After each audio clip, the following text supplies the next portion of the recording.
This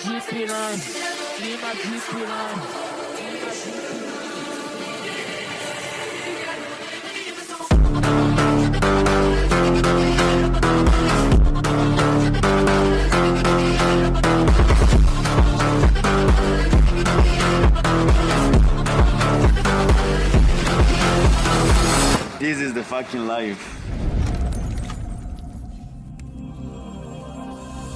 Of course, when you take more than 80 flights a year, sometimes I took almost 100 flights in a year, like your mind starts to expand, you know, like you cannot be racist, you cannot be judgmental, you cannot be emotional about whatever people think or say or their behaviors and their habits and all that stuff, you know? Like your mind really goes nuts because you start, you know, like living and accepting how the world is, you know? You don't try to change the world, you just try to change yourself, which is one of the biggest pieces of advice I ever received through traveling, you know? Like you don't change the world. And you also understand how lucky we are in the Western countries, you know, to be able to do the lives we do, and you start understanding you don't want to complain. You don't want to complain. You just want to live. You want to give more.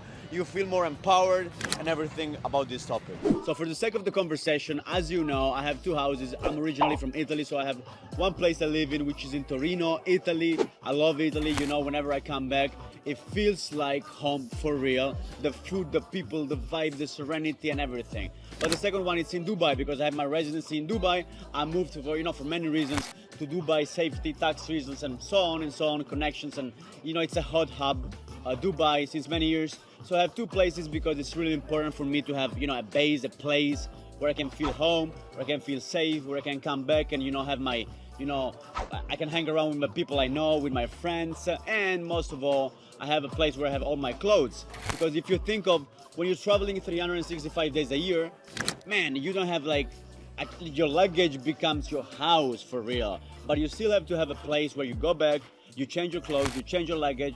And sometimes it's so funny because it's really like this, like I just go back 6 hours or maybe 12 hours or maybe 36 hours and then I have to take another flight to go somewhere else. You know, maybe some of you could be asking like, Giorgio, wouldn't you want to have, you know, a place where you just stand still, where you settle and you just enjoy life? Like you have the money, you have the lifestyle, like, but aren't you willing to find a place to stay still and just enjoy life?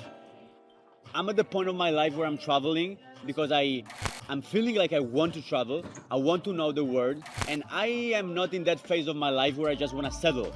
So that day will come one day, I know, and I'm just, you know, now sightseeing the whole world to know where I'm gonna be standing, you know, where I'm gonna be settling. Because it's not a matter of just settling, it's where, with who, with how much knowledge, with how much experience. Will I have a family? So I'm in a phase of my life where I'm traveling, I'm getting to know the world, so of course it's important to have a place where you can, you know, feel safe, but at the same time, I'm in a phase of my life where I want to travel. So if your question is, don't you feel tired of traveling? The answer is absolutely no. I'm absolutely in phase one, I'm loving it, and wholeheartedly, I'm fucking loving the fact of traveling the world. Like, I don't need to settle anywhere. Like my mind, my PC, my mobile is my life and it's my house and my brain and my heart and my people and the whole world is where I belong to. So first and foremost, I have to say it wasn't always like this. Actually, the life I'm living is pretty much a dream, you know? Like I've dreamt about this so many times, you know? Being free, you know, financially free, being able to travel, speaking many languages and stuff. So being able to connect with high-level people around the globe. So at the beginning of my career, let's say, I was just working from morning time to night time. That's what I was doing, working. So if you're looking at this video and saying, hey dude, but was it always like this? No, it wasn't. I used to just work, stay at the bar, stay at the restaurant, stay at the desk, work, touch other people's hands and make it happen. Then life happens. Let's go. So we're here at the last dinner with the crew. Some members of the crew already had to leave. They're going back, some to Italy, some going to Bali, some other people are going to North Asia. So, you know, people are moving. I'm going back to Italy just for, I think, 7 days. And then off to Bali. We have a retreat for the company over there. And then after Bali, we're gonna go to Vienna, company convention. I mean, we're moving, we're rolling. And we just get off the taxi, and I always tend to leave a tip, you know? And it's not because it's obliged, you know? It's not because I'm forced to do, like in USA when you go to pay and you have to give the tip, it's already almost included in the bill. Here, you give it because you want it, and of course because the spending power is much higher here. Of course, like €1, $1. I get paid mostly in dollars in my businesses. It's the change, it's the rate, it's incredible.